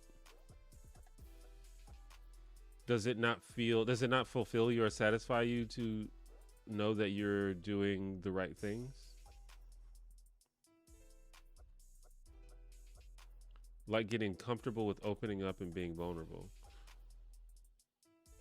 Yeah, but I mean, everyone is that. I mean, being vulnerable is uncomfortable for everyone, I think.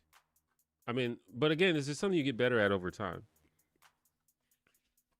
But I don't think it's meant to be comfortable. I don't think being vulnerable is supposed to be comfortable. I don't think it is for anybody. But if you practice it and do it a lot, you get better at it. Lecture Lemaine, thank you for the 4.99. I'm out T1J. Heiko, last question. What's a piece of feedback from viewers that actually changed how you make or think about content?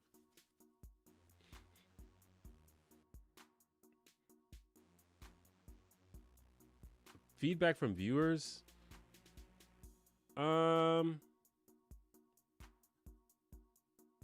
don't know if I can think of anything very specific. I often ask my audience about like what they would like to see or what they don't like to see. I think a lot of times people don't necessarily know what they want or what they don't want until they experience it. So it's hard to actually get useful feedback. But um I know that um I know that people, at least in the audience that I have, people don't I don't know, people like really like authenticity. Um or at least what they perceive as authenticity. And so if you come out if you seem like you're being fake or you are, you know, if you're like clickbaiting or if you're trying too hard, if you sound like a salesman, that type of stuff, there I've noticed from responses that that tends to turn people off. I don't know if necessarily people have said that specifically, but you can kind of tell from reactions or just how well certain things perform. Um, so that's something I had to learn. It's like people don't really like stuff like that.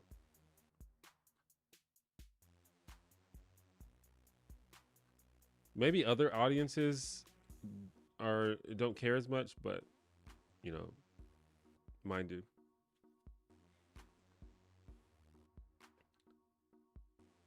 Camera's out of focus. Yeah, my lens is just trash. I need to get a new one.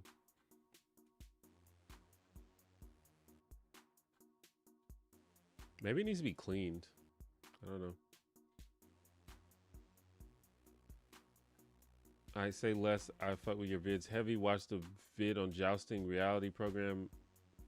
It's fixed my mood before going to bed. That's what's up. I appreciate it. That's on the that's hosted on the second channel. For those that don't know, I have a second channel, T1J2, where I do videos about other stuff other than sitcoms.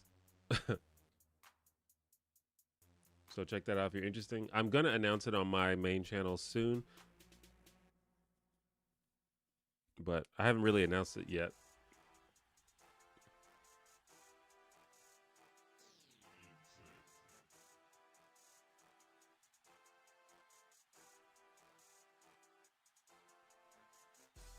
This is one reason. This is why I said I need to shave. I don't know. I hate when my mustache hair starts touching my nose. I absolutely hate it. I don't know how people sit there with these big bushy mustaches with their hair going all up in their nose and stuff. I guess you get used to it, but I hate it. I'm probably going to shave that as soon as the stream ends. Which, by the way, I probably will end the stream in the next 15-ish minutes. I didn't even realize it's almost been 2 hours.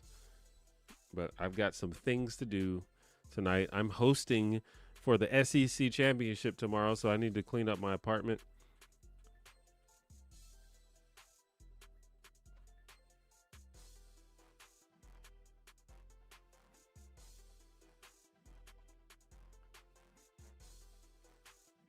One, two, three, four, five. Everybody in the car. Are you doing Mambo number 5 right now?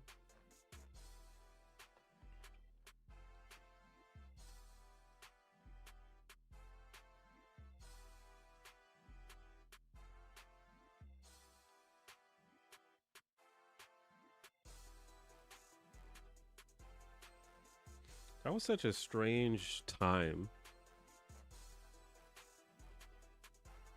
Like, I mean,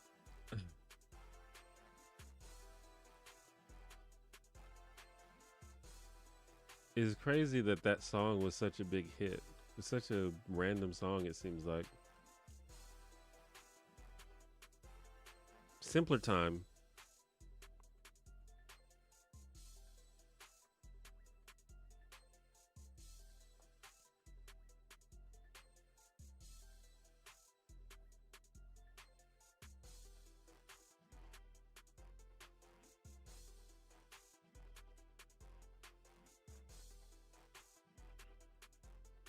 I've got to decide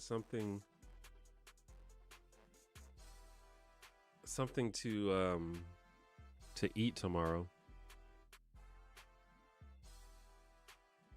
Like I'm lucky in that I have like a solid group of friends, and we hang out almost we hang out almost every weekend, especially during football season because we watch football every Saturday and we play D&D on Sundays. But the hardest thing to come up with is like, what are we gonna eat? And we usually just end up like ordering a pizza or ordering wings or something. But that gets old, and like it's also not the healthiest thing. So I've been trying to think of other options. Sometimes we order Chinese. Sometimes we make tacos. Maybe we should do tacos. It's been a while since we had tacos. I love tacos. Anytime anyone says, "Hey now," I have to say you're an all-star. Get your game. Oh, yeah. I probably have things like that. I can't think of one right now. Or at least something will pop into my head.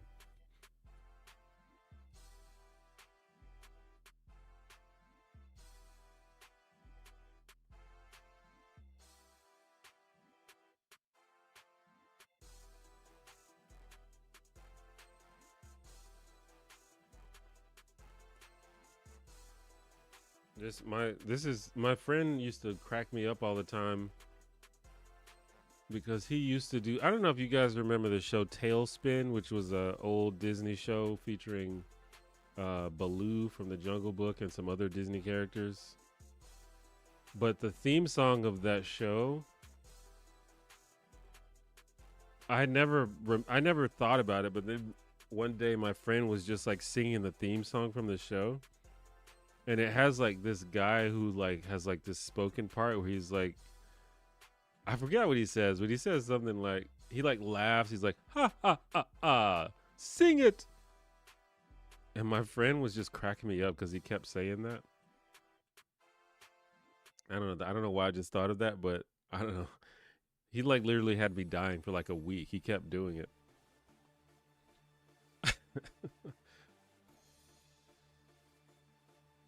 But yeah, Tailspin was good. Tailspin was good. Goof Troop was better than that, but DuckTales was better than all of them.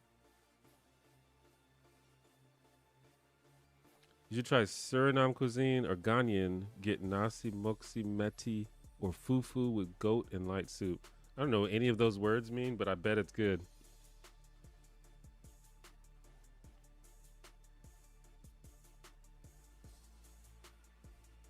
Oh yeah, Darkwing Duck.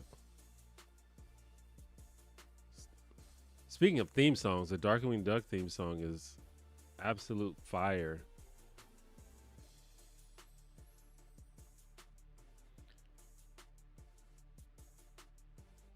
NNS, what's up? What's up, Unk?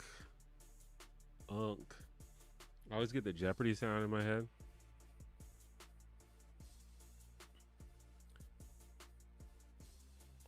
I was I was really seriously considering doing a video about the Jeopardy, the evolution of the Jeopardy theme. Not the Jeopardy theme, but the think theme that they play during Final Jeopardy. The I guess that's also the theme song of the show, but specifically the one that they play during the Final Jeopardy, because it's changed over time and it's like trash now. It's like the original one was so much better. Like it was very simple. It had it had the little clock sound in the background. But now it has like, it's like an arrangement. I think there's like violins in it and stuff. It's like y'all are doing too much.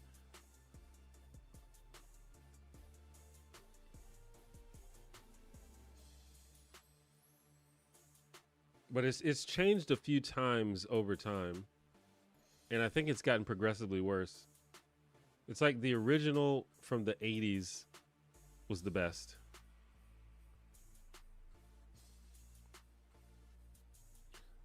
There's some kind of bug insect thing flying around my room right now, and it's really big.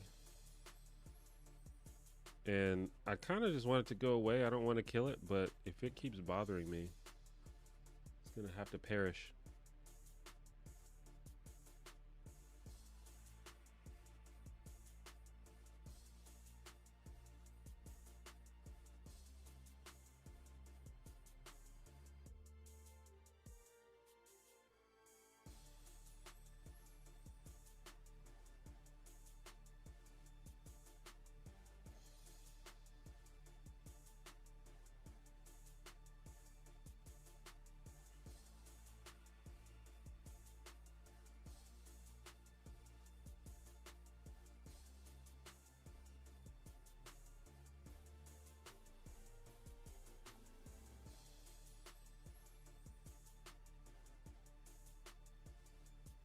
But yeah,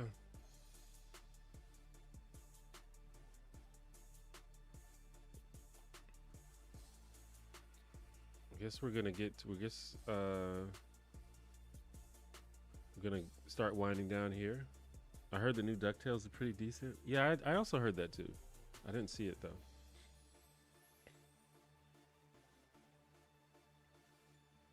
DuckTales is a good theme song too. Man, a lot of those shows had really good theme songs. I feel like the art of the theme song has kind of been lost.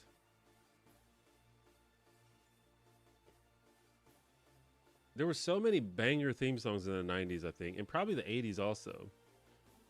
But I feel like we kind of lost the art a little bit.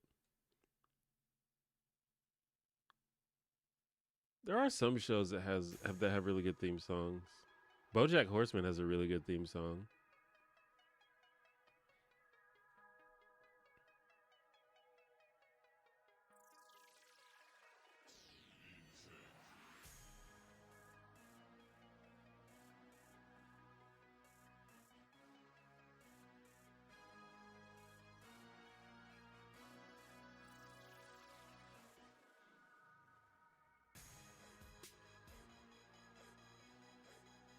Growing Pains theme song made it on my playlist.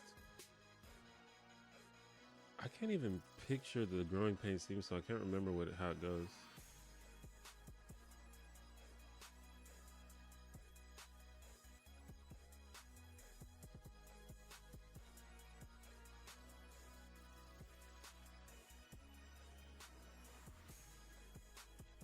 Let's see. Let's go ahead and get this stream demonetized, I guess. Oh yeah, Steven Universe theme song is good.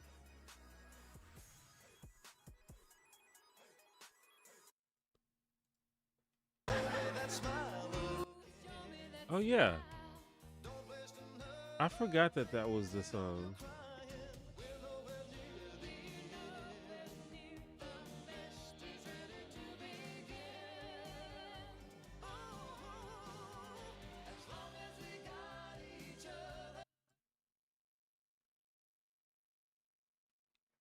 But yeah, yeah, that's a banger for sure. True Detective season 2 has a banger theme song. Yeah, I've never seen True Detective, but I've heard that theme song because I think a lot of people had the True Detective theme song on their playlists. So I feel like I heard it a lot, even though I never seen the show.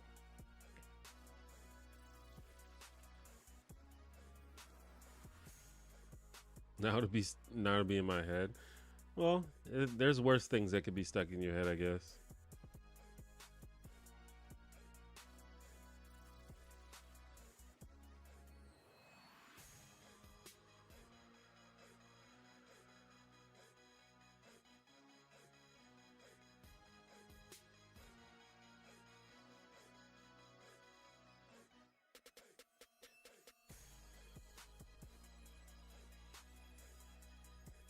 But I think I'm gonna go ahead and end the stream. I feel like this went by really fast, but I do have some things to do tonight, so but keep an eye out. I'm gonna, for those who don't know, I've been slowly playing through Disco Elysium on Thursdays on stream. which isn't the best streaming game, but people seem to be interested in it. So if you're interested in watching me play through this game, if you don't know that game, it's kind of a weird visual novel RPG type of game where you play as an amnesiac uh, alcoholic cop. So if you're interested in that, check me out on Thursday. Outside of that, I do a stream like this every Friday. The holidays are coming up, but that's in a few weeks, so we'll tackle that when we get to it. And also, I should have a new video coming out. If not next week, then the week after that. So keep a lookout for that as well. So yeah. Also, if you'll do a favor for me, go to the channel and double check and make sure you're actually subscribed. Because a lot of times, you watch a channel a lot, but you're not actually subscribed. And it doesn't matter that much if you're subscribed, but it just, it's a dopamine thing. I like to see the number go up. So if you can do that for me, that'd be good. But yeah, that's about it. Oh, and also if you subscribe, consider enabling all notifications. But I understand that's kind of annoying if you don't want to be notified for every short and every live stream and every video. So just consider it though.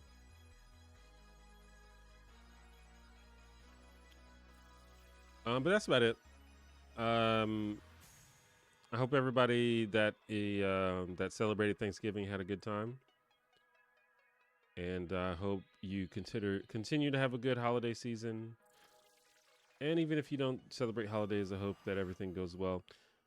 And just remember to be kind to each other as always. And I'll see you guys next time. Bye bye.